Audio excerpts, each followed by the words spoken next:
Hello everyone, welcome back to my YouTube channel. In today's lecture, we will continue our comparative politics by J.C. Jowry series. It's part 2 of our series. So without any delay, let's get started. तो हमने इसको शुरू कर लिया था, first part इसका upload कर दिया था मैंने. अब हम इसका सेकंड पार्ट उसी को कंटिन्यू करेंगे. तो फर्स्ट पार्ट में हमने कंपैरेटिव पॉलिटिक्स की बिगिनिंग और इसका नेचर वो सब चीज़ें स्टडी की थी, और साथ में हमने पॉलिटिकल एक्टिविटी के बारे में डिटेल में डिस्कस किया था, जिसमें हमने रीड किया था कि जो कंपैरेटिव पॉलिटिक्स है उसमें 3 कॉनोटेशंस होती हैं: पॉलिटिकल एक्टिविटी, पॉलिटिकल प्रोसेस और पॉलिटिकल पावर, जिसमें से हमने पॉलिटिकल एक्टिविटी को स्टडी कर लिया था. इस लेक्चर में हम उसी को आगे कंटिन्यू करेंगे, जिसमें कि है पॉलिटिकल प्रोसेस. तो अगर आपने फर्स्ट पार्ट नहीं देखा है तो आप प्लीज़ उसे देखें और उसके बाद ही सेकंड पार्ट देखें, ताकि आपको कोई भी कन्फ्यूज़न ना हो. तो political process is an extension of the sense of political activity. Here the case of all those agencies figures in which have their role in the decision making process. तो political process, जैसे कि हमने political activity पढ़ी, उसी में ही जब हम एक स्टेप आगे चले जाते हैं तो उसको हम पॉलिटिकल प्रोसेस बताते हैं, जिसमें कि हम दूसरी एजेंसीज़ के बारे में भी स्टडी करते हैं, ना कि सिर्फ पॉलिटिकल वो चीज़ें भी हम स्टडी करते हैं जो कि पॉलिटिक्स को अफेक्ट कर रही हैं. So the study of politics is thus broadened so as to include even non state agencies. तो अब जो है पॉलिटिकल प्रोसेस में नॉन स्टेट एजेंसीज़ भी इंक्लूड कर ली जाती हैं, क्योंकि ये जो नॉन स्टेट एजेंसीज़ हैं ये पॉलिटिक्स को अफेक्ट करती हैं बहुत ज़्यादा. A study of the way groups and association operate shows that they are not free from the trends of struggle for power. They have their internal governments to deal with their internal conflict and tension. क्योंकि कोई भी ऐसा field नहीं है जो कि struggle for power से free है. मतलब हर किसी फील्ड में पावर के लिए स्ट्रगल होता ही होता है. तो जहाँ पे पावर के लिए स्ट्रगल है वहीं पे तो पॉलिटिक्स है. तो पॉलिटिक्स की ये डेफिनेशन ही तो रियलिस्ट देते हैं, where there is struggle of power there is politics. So क्योंकि नॉन स्टेट एजेंसीज में भी स्ट्रगल ऑफ पावर चलता रहता है, इसीलिए ये भी एक पॉलिटिकल प्रोसेस का पार्ट बन जाती हैं. क्योंकि जो इन एजेंसीज़ के को गवर्न करने के लिए भी इनके अंदर एक गवर्नमेंट होती है जो इनको गवर्न करती है, तो ऑटोमेटिकली वहाँ पे पॉलिटिक्स एग्जिस्ट करती है. तो ये कहीं ना कहीं पॉलिटिकल प्रोसेस को भी इफ़ेक्ट करती हैं. तो इन ये भी non state actors are also important. What is particularly important for our purpose is that the non-state associations influence the government of the country for the sake of protecting and promoting their specific interest. तो वो अपने जो है अपना interest वो आगे रखते हैं ना, अपने हित को बचाते हैं वो. तो उसी ही सारे प्रोसेस में वो पूरी गवर्नमेंट को इन्फ्लुएंस करते हैं. ये जो नॉन स्टेट एक्टर्स हैं, इनमें हम किसको इंक्लूड कर सकते हैं? जैसे कि फॉर एग्जांपल प्रेशर ग्रुप्स हैं. तो pressure groups non state agencies ही तो हैं, उन्हीं का पार्ट है ना प्रेशर ग्रुप्स भी. तो वो भी इन्फ्लुएंस करते हैं वर्किंग को, वो अपना इंटरेस्ट देखते हैं, उस हिसाब से गवर्नमेंट से अपनी डिमांड्स रखते हैं. तो ये किसी ना किसी तरीके से गवर्नमेंट को इन्फ्लुएंस करते हैं. Thus there occurs a very sharp process of interaction between the groups inter se and between the groups and the government of the country.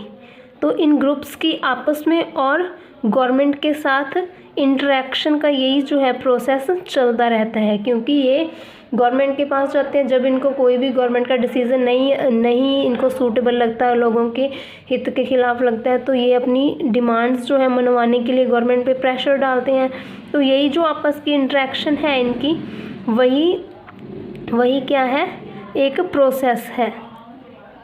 Feiner is right in saying that clearly a private association's hope of success is its competition with other groups is maximized if the full power of the state as mediated through the government is put behind it. तो जो ये फाइनर ने कहा है कि जो ये जो प्राइवेट एसोसिएशंस हैं, इनकी सक्सेस इसी बात पे निर्भर करती है कि ये गवर्नमेंट को कितना इफ़ेक्ट कर पाते हैं. क्योंकि ऐसा तो है नहीं सिर्फ एक प्रेशर ग्रुप है, बहुत सारे प्रेशर ग्रुप्स हैं. तो ये जो है गवर्नमेंट को इफ़ेक्ट करते हैं, गवर्नमेंट के डिसीज़न को इफ़ेक्ट करते हैं। तो ये कितना कर पाते हैं उस बात पे इनकी सक्सेस जो है वो निर्भर करती है, ऐसा फाइनर कहते हैं। And so it is that one such competition takes place within the framework of state what would otherwise have to be a private and intermittent struggle of one group against another now becomes a public competition with other groups, either to get the government to espouse its policy and enforce it or else to go forward and become the government। तो ये जो groups है जब आपस में इनका competition बढ़ जाता है, क्योंकि हर एक प्रेशर ग्रुप को अपना इन्फ्लुएंस इस्टेब्लिश करना होता है और अपनी जो डिमांड्स हैं वो गवर्नमेंट को मनवानी होती हैं। तो जब ये जो इन ग्रुप्स की आपस का जो स्ट्रगल है ये पब्लिक लेवल पे पहुंच जाता है, तो इन ग्रुप्स के पास यही ऑप्शन बचती है कि या तो ये गवर्नमेंट को इन्फ्लुएंस कर दें, अपनी जो पॉलिसीज़ हैं वो मनवा लें गवर्नमेंट से, तो और दूसरी ऑप्शन है या फिर ये खुद गवर्नमेंट बन जाएं, इतना कि ये अपना जो है लोगों का कॉन्फिडेंस जीत लें, या तो ये खुद गवर्नमेंट बन जाएं या जो इनके पास ऑप्शन होती है कि ये जो अपनी पॉलिसीज़ हैं वो गवर्नमेंट से मनवा लें। And the set of procedures whereby the private association existing in the state seek to influence the government or participate in policy formation by the government or become the government is the political process। और जो यही process है, या तो government से policy मनवा लेना या खुद गवर्नमेंट बन जाना, ये प्रोसेस क्या है? Political process. तो ये हमारे लिए आसान हो जाता है, वर्ड अच्छे से एक्सप्लेन किया है कि ये जो प्रेशर ग्रुप्स हैं जब भी इनको लगता है कि कोई भी या गवर्नमेंट का डिसीज़न है ये पब्लिक इंटरेस्ट के लिए नहीं है या लोगों के हित में नहीं है गवर्नमेंट का कोई फैसला, तो ये जो ग्रुप्स हैं गवर्नमेंट पे प्रेशर डालते हैं अब कि वो अपना डिसीज़न वापस ले लें। तो ये जो प्रोसेस होता है, या फिर वो इतना गवर्नमेंट को प्रेशराइज़ करें या इन्फ्लुएंस करें कि गवर्नमेंट उनकी बातें मान लें, या फिर ये लोगों का इतना कॉन्फिडेंस जीत लें कि खुद गवर्नमेंट बन जाए। तो इस तरह ये जो सारा प्रोसेस चलता रहता है इसको कहते हैं political process. Since comparative politics includes all that comes within the scope of political activity and political process, it is said to drown the national governments among the whole universe of partial governments which exist in any community. So जो comparative politics है, क्योंकि इसमें सारी चीज़ें include होती हैं, political activity भी, political process भी, ये सारी चीज़ें किस में आती हैं? कंपैरेटिव पॉलिटिक्स में ही तो आती हैं। तो जो भी जितनी भी पार्शियल गवर्नमेंट्स हैं या फिर नेशनल गवर्नमेंट्स हैं, जितनी भी यूनिवर्स में ये जो हैं ये सब कंपैरेटिव पॉलिटिक्स का पार्ट है, और इस तरह ये एक कम्युनिटी बनते हैं, क्योंकि कंपैरेटिव पॉलिटिक्स में हम सभी गवर्नमेंट्स को कंपेयर करके उनके जो भी देखते हैं, उनके जो भी फीचर्स हैं या ड्रॉबैक्स हैं, तो कंपैरेटिव पॉलिटिक्स के अंदर ये एक पूरी कम्युनिटी बन जाती है जिसमें कि ये सारी चीज़ें आती हैं। It is needed that the study of government as an element of state should be made with the governments of non state associations that operate in a way so as to influence the government of the country and also be influenced by it in some way or another. तो ज़रूरत ये है कि जो government की study है as an element of state, जब भी गवर्नमेंट की study as an element of state की जाए तो ये किसके रिलेशन में की जाए? Governments of non state association, जितनी भी नॉन स्टेट एसोसिएशन है उनकी गवर्नमेंट्स के रिलेशन में किसी भी गवर्नमेंट की स्टडी की जानी चाहिए as an element of state. क्योंकि ये जो नॉन स्टेट एसोसिएशंस हैं ये किस लिए काम करती हैं? गवर्नमेंट को इन्फ्लुएंस करने के लिए काम करती हैं और ख़ुद भी इन्फ्लुएंस होती हैं। एज ब्लॉन्डेल सेज, तो ब्लॉन्डेल क्या कहते हैं? Government is a machinery by which values are allocated. तो गवर्नमेंट एक मशीनरी है जिसके द्वारा जो वैल्यूज़ हैं वो एलोकेट की जाती हैं। If necessary by using compulsion, या तो वो कंपल्सरी हम कर दें सभी को। What is there for important is to examine the 3 stages of operation by which these values are allocated, या फिर जो 3 स्टेजेस हैं इस ऑपरेशन की जिससे कि ये जो वैल्यूज़ हैं लोगों पे एलोकेट की जाती हैं, लोगों को एलोकेट की जाती हैं, तो इन तीनों स्टेजेस को एग्ज़ामिन किया जाए अच्छे से। कौन कौन सी 3 स्टेजेस हैं? Firstly we must see the way in which the values come to be formulated and government is made aware of them. तो सबसे पहले हमें क्या देखना चाहिए? हमें ये ज़रूर देखना चाहिए कि किस तरह से ये वैल्यूज़ जो हैं वो फॉर्मुलेट की जा रही हैं, मतलब क्या इनका प्रोसेस है जिससे किस तरीके से ये वैल्यूज़ फॉर्मुलेट की जाती हैं, और गवर्नमेंट को इसके बारे में अवेयर करना चाहिए। सेकेंडली हमारे पास क्या है? We must see how the machinery of government digest and transform these values into decision applicable to the whole community. तो दूसरे नंबर पे हमें देखना चाहिए कि किस तरह से जो गवर्नमेंट की मशीनरी है वो डाइजेस्ट करती है इन वैल्यूज़ को, जो भी फॉर्मुलेट करके एलोकेट की जानी है उनको किस तरह से देखती है गवर्नमेंट, और क्योंकि इन्हीं वैल्यूज़ को फिर ट्रांसफॉर्म करके गवर्नमेंट ने डिसीजंस देने हैं जो कि पूरी कम्युनिटी पे अप्लाई होंगे।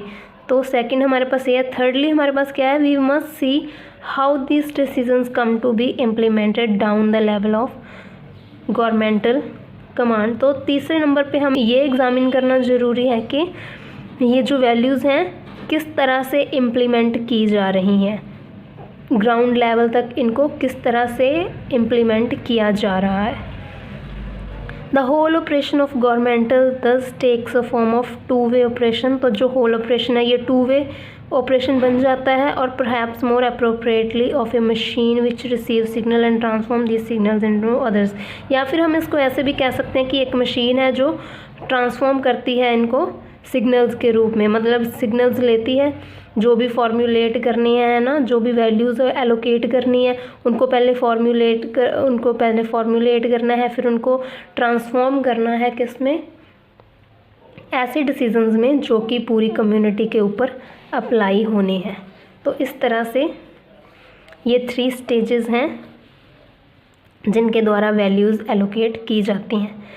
Finally the scope of comparative politics includes the subject of political power. Finally हमारे पास कौन सा है? पहले हमने पॉलिटिकल एक्टिविटी के बारे में देखा, क्योंकि कंपैरेटिव पॉलिटिक्स के स्कोप में ये तीनों आते हैं। पॉलिटिकल एक्टिविटी, उसके बाद पॉलिटिकल प्रोसेस जिसमें कि नॉन स्टेट एक्टर्स इन्वॉल्व थे, उसके बाद हमारे पास टर्म आती है पॉलिटिकल पावर की। The term power has been defined by different writers in different ways. तो अलग अलग राइटर्स ने अलग अलग तरीके से इसको पावर को डिफ़ाइन किया है। हर किसी के अपने अपने व्यूज़ हैं पावर के बारे में। So for instance while Carl J. Frederick described it as a certain kind of human relationship, Carl J. Frederick इसको एक ह्यूमन रिलेशनशिप मानते हैं, एक ख़ास किस्म का। टानी इसको कैसे मानते हैं? As the capacity of individual or a group of individual to modify conduct of other individuals. तो जो टानी है वो इसको कैसे मानते हैं कि किसी भी इंडिविजुअल की कैपेसिटी किसी दूसरे इंडिविजुअल की डिसीजंस को या बिहेवियर को अपने अकॉर्डिंग मॉडिफाई करने की कैपेसिटी को वो पावर बोलते हैं। मान लो एक इंडिविजुअल है, उसका हमने कोई डिसीज़न चेंज करना है, अगर हमारे पास पावर है तो हम आसानी से चेंज कर सकते हैं। तो टानी ऐसा मानते हैं। नेक्स्ट है referring to the role of the power in the matter of decision making, Lasswell says. तो लास्वेल क्या कहते हैं? The making of decision in an interpersonal process, the policies which other person are to pursue are what is decided upon. तो Lasswell कहते हैं कि जो decision making होता है, डिसीजन एक इंटरपर्सनल प्रोसेस होता है, तो उसमें वही डिसाइड किया जाता है जो दूसरों ने परसू करना है। Power as participation in the making of decision is an interpersonal relation. तो जब डिसीजन मेकिंग की बात आती है पावर को एक इंटरपर्सनल रिलेशन मानते हैं। Politics thus connotes a special case in the exercise of power and exercise in the attempt to change the conduct of others in one's own direction। तो दूसरों के बिहेवियर को खुद की डायरेक्शन में मोल्ड कर लेना, इसको ही हम इन शॉर्ट पावर कहेंगे। To define the term precisely, one can say that power is taken to denote the whole spectrum of those external influences that by being brought to bear upon an individual can make him move in a required direction। तो in short यही है कि दूसरे के behaviour को अपनी direction में mould कर लेना is power। It is the study of the subject of politics from the standpoint of power that has widened the scope of comparative politics so as to include a study of the infrastructure of the political system।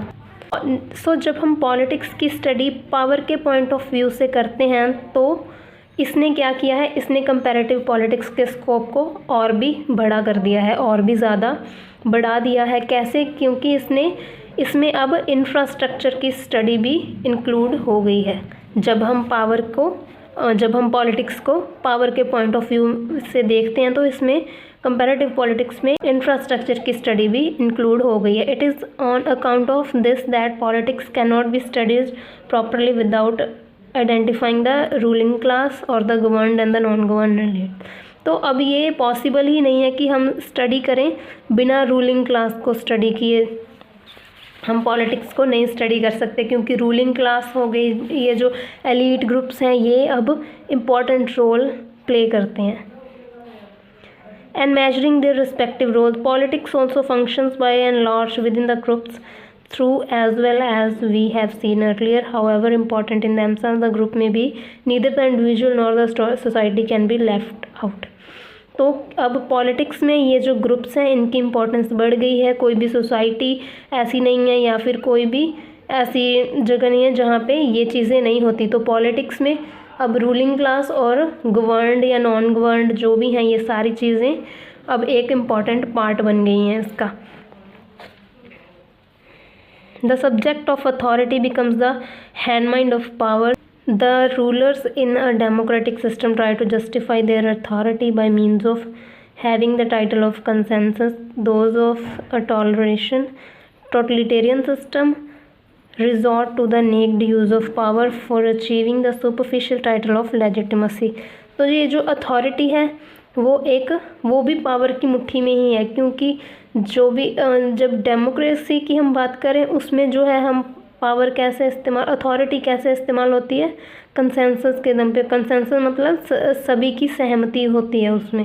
तो democratic system में उसमें authority का meaning अलग है, लेकिन जब हम totalitarian system की बात करते हैं उसमें जो है वो अथॉरिटी और पावर में डिफरेंस नहीं है। सारे काम पावर से होते हैं और जो भी चीज़ चाहिए होती है वो चाहे लीगल हो इलीगल हो वो सारे काम पावर से ही होते हैं टोटलिटेरियन सिस्टम में। तो ये फ़र्क है। डेमोक्रेटिक सिस्टम में ये काम जो काम कंसेंसस के साथ होते हैं, लोगों की ओपिनियन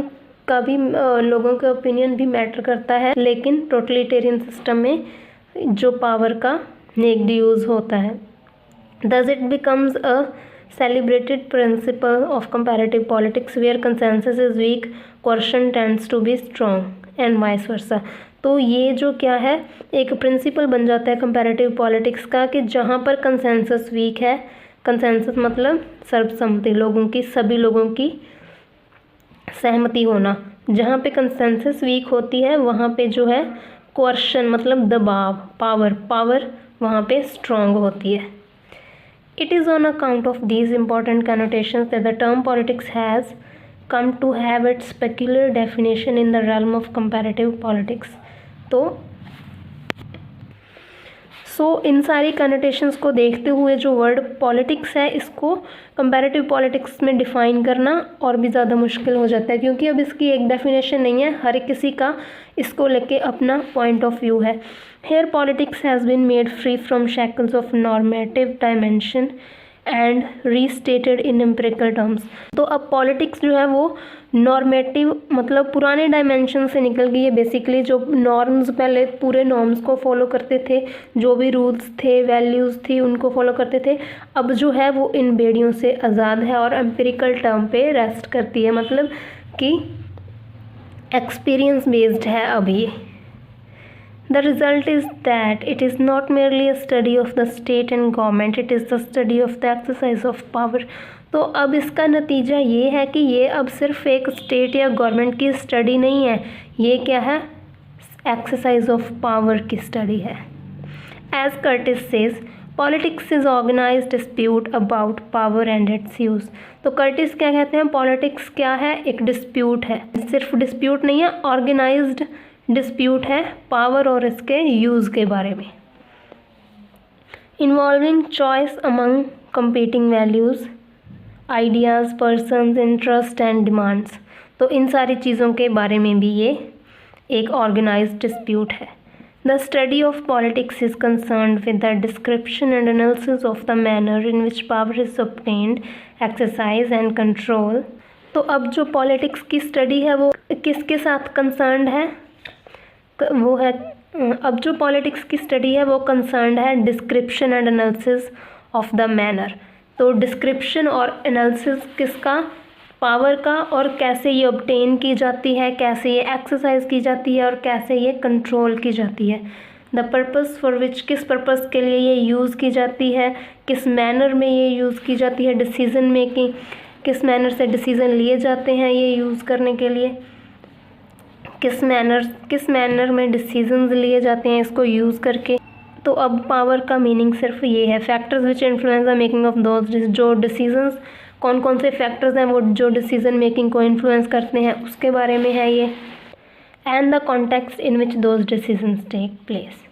सो पावर का अब जो एंड पे हम यही निचोड़ निकाल सकते हैं कि जो पॉलिटिक्स है वो अब एक्सरसाइज ऑफ पावर के बारे में है कंसर्न्ड है, और ये किसके बारे में कंसर्न्ड है, किस तरीके से पावर ऑब्टेन की जाती है, एक्सरसाइज की जाती है, कंट्रोल की जाती है, किस पर्पस से ये यूज़ की जाती है, किस मैनर में पावर को यूज़ करके डिसीजन लिए जाते हैं। तो ये सारी चीज़ों से कंसर्न्ड है अब पावर।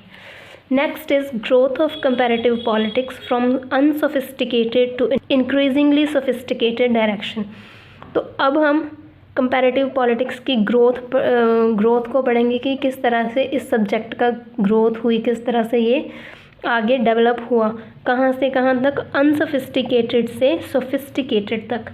अनसोफिस्टिकेटेड मतलब लैकिंग रिफाइंड नॉलेज, जिसमें नॉलेज की कमी है। तो स्टार्टिंग में कोई भी सब्जेक्ट अनसोफिस्टिकेटेड ही होते हैं, उसमें नॉलेज की कमी होती है, धीरे धीरे इसका डेवलपमेंट होता है तो फिर ये सोफिस्टिकेटेड की तरफ बढ़ता है। सोफिस्टिकेटेड मतलब जिसमें बहुत सारी नॉलेज, एक्सपीरियंस, ये सारी चीज़ें इंक्लूड हो जाती हैं। तो इसी ग्रोथ के बारे में हम अब पढ़ेंगे। The study of comparative politics become highly significant in the 1950s। तो 1950s में ये सिग्निफिकेंट बनती है when a good number of leading American political scientists sought to transform the field of politics by taking the study of subject from foreign to comparative political phenomenon and from study of the governments of the study to the political system। तो ये flourish होनी शुरू होती है 1950 में, जब एक American political scientist जो उस वक्त के लीडिंग अमेरिकन पॉलिटिकल साइंटिस्ट थे वो सोचते हैं इसको ट्रांसफॉर्म करने का। इसको कहाँ से कैसे ट्रांसफॉर्म करना, इसको एक कंपैरेटिव सब्जेक्ट बनाने का, जिसमें कि ये ना सिर्फ गवर्नमेंट्स की स्टडी करेंगे बल्कि पूरे पॉलिटिकल सिस्टम की स्टडी करेंगे। तो इसको ये ट्रांसफॉर्म करने की सोचते हैं। In broad terms the transformation which has taken place has been from a field which would most appropriately be labelled foreign governments. तो ये जो ट्रांसफॉर्मेशन थी ये इसको क्या फॉरेन गवर्नमेंट्स के नाम से लेबल किया गया, to one which might most adequately be called comparative political system, जिसको के आगे चल के कंपैरेटिव पॉलिटिकल सिस्टम बोला गया। However the historical development of this subject में बी रफली पुट इनटू 3 phases। तो इस सब्जेक्ट का जो हिस्टोरिकल डेवलपमेंट है इसको हम 3 phases में डिवाइड कर सकते हैं। कौन कौन से? अनसोफिस्टिकेटेड, जिसमें कि नॉलेज की कमी थी और ये फ्लोरिश नहीं हुआ था। उसके बाद है सोफिस्टिकेटेड मतलब जिसमें एक्सपीरियंस भी था और ये सब्जेक्ट एडवांसमेंट की तरफ बढ़ गया था। उसके बाद आता है 3rd phase इंक्रीजिंगली सोफिस्टिकेटेड मतलब उससे भी ज़्यादा एडवांस लेवल पे। तो सबसे पहले जो हम पढ़ेंगे अनसोफिस्टिकेटेड, जिसमें कि हमारे एंशंट कंपैरेटिव पॉलिटिक्स के फादर या फिर आप कह लो जिन्होंने इस सब्जेक्ट को शुरू किया, जहाँ से ये बिल्कुल इसकी जड़ें हैं, वहाँ उसको हम अनसोफिस्टिकेटेड फेज में रखेंगे। The contributions made to the study of politics by great figures like Aristotle, तो कंट्रीब्यूशन किन किन ने किया इस सब्जेक्ट में? Aristotle, Machiavelli, de Tocqueville, Bryce, Ostrogorski and Weber. तो ये जो सारे हैं एशियंट जो थिंकर हैं कंपैरेटिव पॉलिटिक्स में, इनको हम फर्स्ट फेज़ में रखेंगे क्योंकि ये who simply utilize the comparative method for the primary purpose of understanding better the working of the political organization, जिन्होंने इस सब्जेक्ट को सिंपली किसके लिए यूज़ किया? बेटर अंडरस्टैंडिंग के लिए। जो पॉलिटिकल सिस्टम उस वक्त जो भी पॉलिटिकल ऑर्गेनाइजेशंस वर्क कर रही थी उनको अच्छे तरीके से समझने के लिए इन्होंने ये सब्जेक्ट यूज़ किया था। These writers employed what was called a comparative method that aimed through the study of existing polities or those which had existed in the past to assemble a definite body of material from which the investigator by selection, comparison and elimination may discover the ideal type and progressive forces of political history। तो इन writers ने क्या किया? Comparative method का use किया जिसमें कि इन्होंने उस वक्त की जो एग्जिस्टिंग पॉलिटीज़ थी, जो उस वक्त चल रही थी पॉलिटीज़ और जो उससे पहले थी, उन सभी को असेंबल किया और इन्वेस्टिगेट करके उनका कंपैरिजन किया, एलिमिनेशन किया। मान लो किसी में कोई ड्रॉबैक्स थे, उनको एलिमिनेट किया। उन्होंने एक आइडियल टाइप को डिस्कवर किया। John Stuart Mill undertook to show that the comparative method may assume several forms, the most perfect of which is the process of difference by which two polities identical in every particular except one are compared with the view to discovering the effect of the differing factor। तो जो John Stuart मिल है वो क्या कहते हैं कि किस तरह से हम एक अच्छी टाइप ढूंढ सकते हैं कंपैरेटिव मेथड का यूज़ करके। तो उन्होंने मोस्ट परफेक्ट बोला है इसको कि कैसे इस मोस्ट परफेक्ट हमने ढूंढना है। पॉलिटी की मोस्ट परफेक्ट टाइप हमने कैसे ढूंढनी है? डिफरेंस के मेथड से, जिसमें कि हम दो एग्जैक्टली सेम पॉलिटिक्स को स्टडी करेंगे उनके, जिसमें जो कि हर तरीके से आइडेंटिकल होंगी सिर्फ एक को छोड़ के, जिसमें कि हम फिर उसको डिफरेंस देखेंगे उन दोनों में कि क्या डिफरेंस है और फिर हमें अपनी मोस्ट परफेक्ट जो होगी पॉलिटी वो मिल जाएगी। डिफरिंग फैक्टर की इम्पोर्टेंस बताई है जॉन स्टुअर्ट मिल ने। Lord James Bryce preferred comparative method and designated as scientific by adding. तो जो लॉर्ड जेम्स ब्राइस हैं, इन्होंने इसको साइंटिफिक क्यों कहा? क्योंकि जो इसमें कंक्लूजन निकाले जाते हैं वो कैसे निकाले जाते हैं? वो by tracing similar result to similar cause, eliminating those disturbing influences। तो उन सारे डिस्टर्बिंग इन्फ्लुएंसेस को एलिमिनेट करके जो कि किसी एक कंट्री में प्रेजेंट होते हैं और दूसरी में एब्सेंट होते हैं, उन दोनों को हम कंपेयर करके साइंटिफिक तरीके से एक आइडियल टाइप को हम डिस्कवर कर सकते हैं। तो जेम्स ब्राइस का ये मानना है।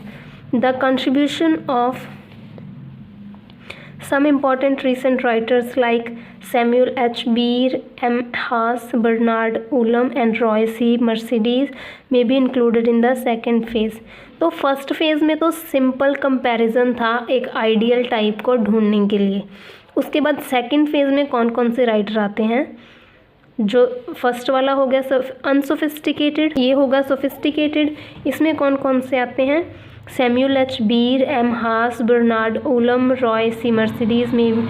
तो ये सारे सेकंड फेज़ में आते हैं।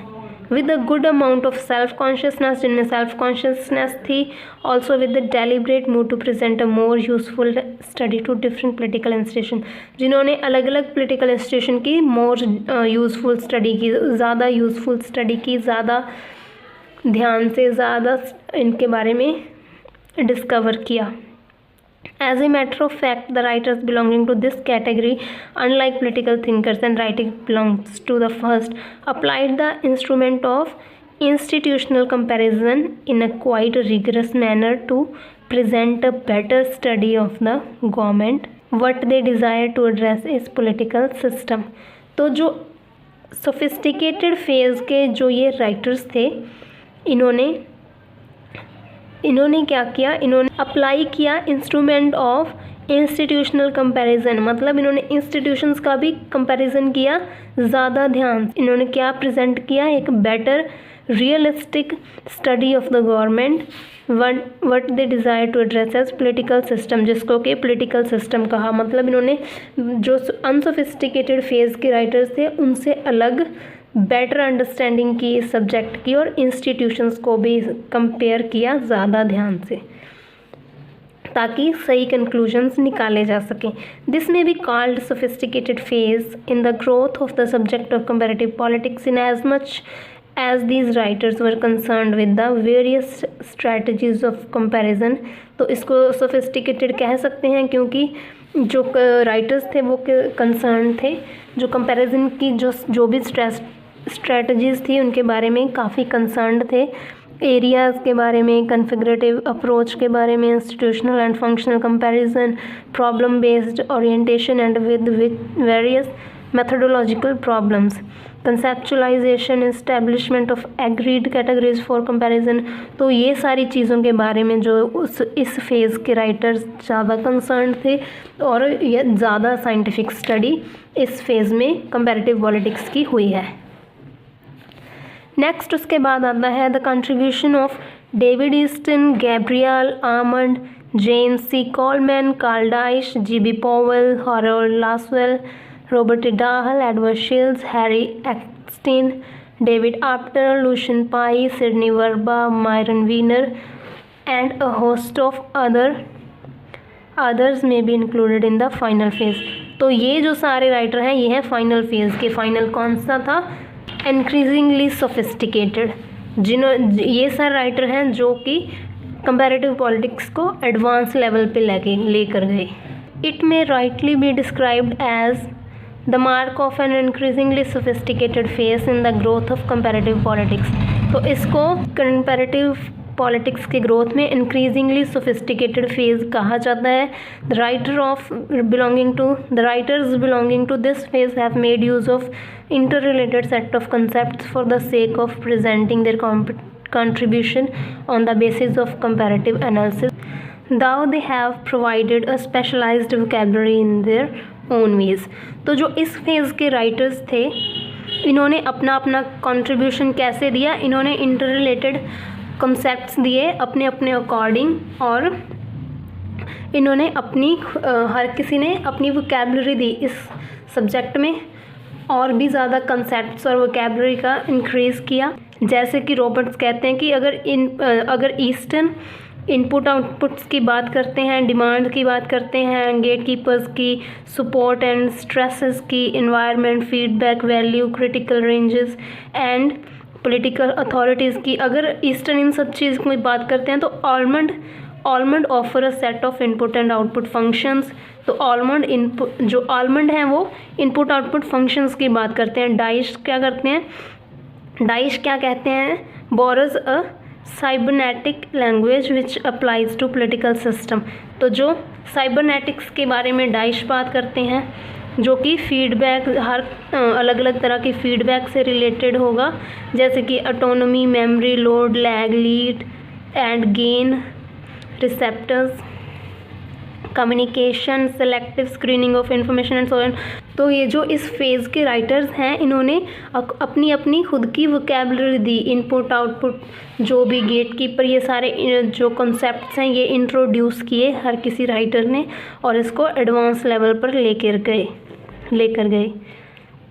आर्मंड्स aim of universality sums up the purpose of the choice of such languages. तो आर्मंड ने जो यूनिवर्सैलिटी का कॉन्सेप्ट दिया है ये हर किसी पॉलिटिकल यूनिट पे regardless of size, period, degree of development और अदर फैक्टर्स हर किसी पे अप्लाई हो जाता है, हर किसी सिस्टम पर अप्लाई होता है। तीनों फेज़ हमने स्टडी कर लिए हैं। फर्स्ट था अनसोफिस्टिकेटेड, सेकंड था सोफिस्टिकेटेड और थर्ड था इंक्रीजिंगली सोफिस्टिकेटेड। तो हर एक फेज़ के अलग अलग राइटर्स थे। फर्स्ट फेज़ वालों ने सिंपली जो था आइडियल टाइप ढूंढने के लिए फोकस किया, उसके रिगार्डिंग स्टडी की। जो सेकंड फेज़ में थे उन्होंने साथ में पॉलिटिकल इंस्टीट्यूशंस का भी कंपैरिजन किया, और जो थर्ड पार्ट के थे इन्होंने अपने अपने खुद के कॉन्सेप्ट दिए और जो है इसको एडवांस लेवल पर लेके गए।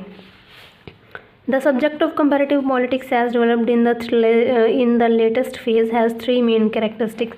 जो लेटेस्ट फेज़ में मतलब इंक्रीजिंगली सोफिस्टिकेटेड फेज़ में जो भी डेवलपमेंट हुए हैं उनकी जो मेन कैरेक्टरिस्टिक्स हैं वो क्या है, वो है एनालिटिकल एंड एम्पिरिकल इन्वेस्टिगेशन। तो ये सबसे बड़ी खूबी है इनमें कि ये पहली बात तो एनालिटिकल है, मतलब इनको बहुत सारे एनालिसिस के बाद ये कंक्लूजन्स निकाले गए हैं। और एम्पिरिकल इन्वेस्टिगेशन, एम्पिरिकल मतलब एक्सपीरियंस पे बेस्ड है, ऐसे नहीं है कि कहीं से भी उठा के जो कंक्लूज़न निकाल दिए गए हैं, ये सारे एक्सपीरियंस पे, नॉलेज पे बेस्ड हैं।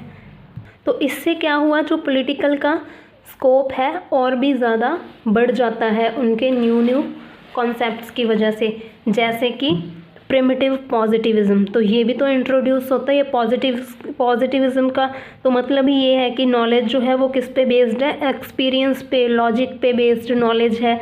तो प्रिमिटिव पॉजिटिविज़म इसमें इंट्रोड्यूस होता है। Affected A divorce between its normative and it's descriptive concerns. Second feature इसका है स्टडी ऑफ द इंफ्रास्ट्रक्चर। इसमें इंफ्रास्ट्रक्चर की स्टडी भी होती है। जो हमने इंक्रीजिंगली सोफिस्टिकेटेड टाइप पढ़ा है, इसकी लेटेस्ट टाइप, उसकी ये विशेषता है। तो जैसे कि पहले क्या होता था, सिर्फ फॉर्मल स्ट्रक्चर जो था गवर्नमेंट का उसकी स्टडी होती थी ट्रेडिशनल पॉलिटिकल साइंटिस्ट के अकॉर्डिंग, लेकिन इसमें उन्होंने क्या किया, इसमें जो है उसका स्कोप और भी बढ़ा दिया गया। प्रेशर ग्रुप्स, पॉलिटिकल पार्टीज, जो भी चीज़ें गवर्नमेंट को इफ़ेक्ट करती थी या गवर्नमेंट के डिसीजन मेकिंग को इन्फ्लुएंस करती थी, वो सारी की सारी इसमें इंक्लूड करी गई और हर एक चीज़ को इसमें इंक्लूड किया गया। कोई भी स्कोप में कोई भी फैक्टर ऐसा छोड़ा नहीं गया जो कि इसको इफ़ेक्ट करता था। तो इसमें जो इंफ्रास्ट्रक्चर है वो भी ट्रेडिशनल के मुकाबले ज़्यादा है। इसमें सारे नॉन स्टेट एक्टर्स भी आते हैं। इस सब्जेक्ट को एक नया पॉइंट ऑफ व्यू दिया गया है इसमें। थर्ड इसका फीचर है emphasis on the study of developing societies. तो ये सबसे इम्पॉर्टेंट है कि इसमें डेवलपिंग सोसाइटीज़ की स्टडी हुई। It has occurred as a result of the realization that the subject of comparative politics must include all governments along with their infrastructures। तो इसमें क्या हुआ, ये रियलाइज़ किया गया कि जो कंपैरिजन किया जाना चाहिए वो सारी गवर्नमेंट्स का किया जाना चाहिए, उसमें सभी गवर्नमेंट्स को इंक्लूड किया जाना चाहिए, चाहे वो डेवलपिंग है चाहे डेवलप्ड है, तो सभी गवर्नमेंट्स को इंक्लूड किया जाना चाहिए। इससे पहले क्या था, सिर्फ डेवलप्ड कंट्रीज़ की स्टडी होती थी, डेवलपिंग कंट्रीज़ की तरफ नहीं ध्यान दिया जाता था। तो इसमें ये बात रियलाइज़ की गई और जो भी इंफ्रास्ट्रक्चर था या गवर्नमेंट थी डेवलपिंग कंट्रीज़ की, उसको भी इंक्लूड किया जाने लगा। तो ये भी एक अहम फीचर है इस फेज़ का। नेक्स्ट फीचर है फोकस ऑन इंटरडिसिप्लिनरी अप्रोच। तो ये भी बहुत इम्पोर्टेंट है। इंटरडिसिप्लिनरी मतलब कि जो वो सब्जेक्ट है वो सिर्फ खुद तक सीमित नहीं है, उसमें बाकी के सब्जेक्ट भी इंक्लूड किए जाते हैं, क्योंकि वो कहीं ना कहीं इफ़ेक्ट करते हैं। जैसे कि इकोनॉमी इफ़ेक्ट करती है, बायोलॉजी, बहुत सारे सब्जेक्ट हैं वो जो बायोलॉजी से निकले हैं, बहुत सारे डेफिनेशंस हैं, सब्जेक्ट एंथ्रोपोलॉजी से निकले हैं, इकोनॉमिक्स, साइकोलॉजी। तो ये जो सारी स्टडीज़ हैं वो उनको इग्नोर करके हम एक अच्छी डेफिनेशन नहीं बना सकते, क्योंकि हर एक फैक्टर जो है वो इन्फ्लुएंस करता है, और जो भी फैक्टर इन्फ्लुएंस करेगा वो कंपैरेटिव पॉलिटिक्स के सेक्टर में आएगा ही आएगा। क्योंकि बहुत सारी जो चीज़ें कहीं और से शुरू कहीं और से होती हैं, लेकिन कंपैरेटिव पॉलिटिक्स में उन सभी चीज़ों का कंपैरिजन किया जाता है। तो ये सारी एक इम्पॉर्टेंट पार्ट बन जाती हैं कंपैरेटिव पॉलिटिक्स का। Writers have made more and more use of tools that they have borrowed from the disciplines of sociology, psychology, economics, anthropology। तो जो राइटर्स थे इस फेज़ के, इन्होंने ज़्यादा से ज़्यादा उन टूल्स का यूज़ किया जो कि उन्होंने कहाँ से लिए थे, सोशोलॉजी से लिए थे। पॉलिटिक्स में इनका यूज़ किया, लेकिन लिए कहाँ से थे, sociology, psychology, economics, anthropology and even from natural sciences like biology. तो कई सारे टूल्स वो जो यहाँ से बोरो करके राइटर्स ने कंपैरेटिव पॉलिटिक्स में यूज़ किए। तो इस तरह जो इंटरडिसिप्लिनरी स्टडी इम्पॉर्टेंट हो जाती है, क्योंकि इसमें हम बाकी सभी सब्जेक्ट्स को भी इंक्लूड करते हैं जहाँ से कोई भी एक वर्ड निकला होता है। नेक्स्ट इसका फीचर है वैल्यू फ्री पॉलिटिकल थ्योरी। जैसे कि हमें पता है पुराना ट्रेडिशनल पॉलिटिकल सिस्टम ये वैल्यूज़ पे बेस्ड था, नॉर्म्स पे बेस्ड था। जहाँ जैसे कि हम प्लेटो को पढ़ते हैं तो ये नॉर्म्स पे बेस्ड इन्होंने स्टडी की है, वैल्यूज़ पे बेस्ड। लेकिन जो एडवांस जब हम इंक्रीजिंगली सोफिस्टिकेटेड फेज़ की बात करते हैं तो इसमें जो है पॉलिटिक्स को वैल्यूज़ से मुक्त कर दिया। ये अब प्रैक्टिकल्स पे बेस्ड है, वैल्यूज़ पे बेस्ड नहीं है। The result is that value free political theory has replaced value laden political theory। तो वैल्यू फ्री political theory ने वैल्यूज़ वाली political theory को रिप्लेस कर दिया, जिसमें कि क्या होता था, जो वैल्यूज़ वाली political theory थी उसमें क्या होता था कि उसमें ये स्टडी की जाती थी कि क्या होना चाहिए। लेकिन जो वैल्यू फ्री स्टडी है उसमें क्या स्टडी किया जाता है कि क्या है, जो भी रियल सिचुएशन, जो भी रियलिटी है उसके बारे में स्टडी किया जाता है। ये नहीं कहा जाता कि क्या होना चाहिए, कैसे होना चाहिए, एक आइडियल टाइप को कैसे होना चाहिए, लेकिन जो कुछ है प्रैक्टिकल सिचुएशंस उनको स्टडी किया जाता है इसमें। उसके बाद नेक्स्ट है politics is a struggle for power in any organization. Politics क्या है, पावर के लिए स्ट्रगल है किसी भी ऑर्गेनाइजेशन में। और कंपैरेटिव पॉलिटिक्स क्या है, study of this struggle around the world. तो जो पूरे वर्ल्ड में ये स्ट्रगल चल रहा है, इस कंपैरेटिव पॉलिटिक्स ये सारा इंक्लूड करती है। Most of the states of the world are engaged in the activities of the development. जो ज़्यादातर स्टेट्स हैं वो अपने डेवलपमेंट एक्टिविटीज़ में एंगेज्ड हैं। In social, economic and political spheres, तो इन सारे स्फीयर्स में जो स्टेट्स हैं अपने अपने डेवलपमेंट में एंगेज्ड हैं। Non state institutions are also playing their role in this regard. तो नॉन स्टेट जो इंस्टीट्यूशन है वो भी अपना रोल्स निभा रही हैं। The result is growing interaction between state and non state across the non-state actors that provide a kind of interesting material to the study of comparative politics in present times। तो इसका result क्या है, जो states हैं और non state actors हैं वो अपना अपना काम कर रहे हैं, और इसका रिज़ल्ट ये है कि इन दोनों में इंटरेक्शन बढ़ रही है, क्योंकि ये कहीं ना कहीं एक दूसरे की वर्किंग को इफ़ेक्ट करते हैं। और इसमें जो इंटरेक्शन बढ़ती है और जिससे क्या होता है, जिससे कंपैरेटिव पॉलिटिक्स को एक अच्छा मटेरियल मिल रहा है प्रेजेंट टाइम में, particularly after the disintegration of socialist world what Fukuyama called is the end of history. तो जैसा कि फुकुयामा ने कहा था एंड ऑफ हिस्ट्री, तो उसके बाद क्या है, जो कंपैरेटिव पॉलिटिक्स को अच्छा मटेरियल मिल रहा है जो स्टेट्स और नॉन स्टेट एक्टर्स की इंटरेक्शन से। Thus the study of comparative politics has become widespread and highly diversified। जो comparative politics है इसकी स्टडी widespread और highly diversified हो जाती है। After prefers to christen it as new comparative politics, after इसको new comparative politics कहते हैं, it has its emphasis on growth and development and thus involved within itself the trends of decolonization and democratization, having the manifestations particularly in the undeveloped or underdeveloped parts of the world। तो इसका emphasis कहाँ पे है, किसकी growth पे, इसका जो emphasis है वो ग्रोथ और डेवलपमेंट पे दोनों पे है, जिसमें कि जैसे डीकोलोनाइजेशन हो गया, डेमोक्रेटाइजेशन हो गया, अनडेवलप्ड और अंडर डेवलप्ड जो वर्ल्ड के पार्ट हैं उनमें ये जो सारी चीज़ें हैं इस पे इसका कंपैरेटिव पॉलिटिक्स का अच्छा खासा इफ़ेक्ट है। Politics is no longer Euro centred. जो पॉलिटिक्स है अब यूरो सेंटर्ड नहीं रही। मतलब पहले क्या थी, ये जो यूरोपियन कंट्रीज़ हैं उन्हीं पे ज़्यादा फोकस करते थे, उन्हीं की स्टडी, उन्हीं का कंपैरिजन। अब क्या है, it is more concerned with how to build democracy in countries in which it is not indigenous. तो अब ये किसके बारे में कंसर्न्ड है कि डेमोक्रेसी कैसे बिल्ड की जाए जहाँ पे ये डेमोक्रेसी एग्जिस्ट नहीं करती।